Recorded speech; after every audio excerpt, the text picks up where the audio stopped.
We lost everything in the storm. The beds are all gone. Clothes, stove, everything washed out.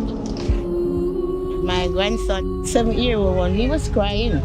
All through the storm, he was crying. It was very awful, very rough.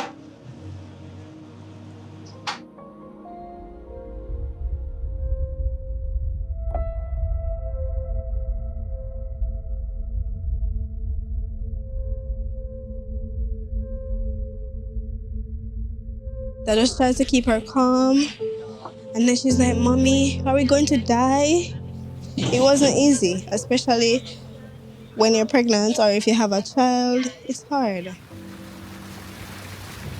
We lost baby stuff. We lost everything. We lost our house. We don't have any water, any lights, any internet. We don't have nothing. What we have seen so far and what we've had is catastrophic. A lot of the houses are roofless.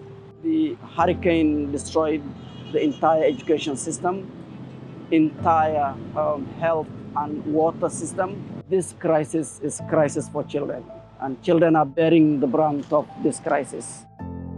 So we visited the school, large school. We estimated it's about 800 children that were learning in that school.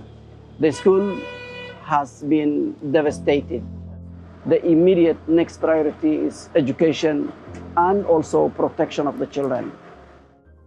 We are working hand in hand with the government to be able to ensure that each child is reached with the needs they have. UNICEF is mobilizing whatever we can mobilize of supplies, and this is one of those emergencies that require a lot of humanitarian aid immediately. We are here to support the most vulnerable, so we will continue ensuring that every single child in this country have what they need.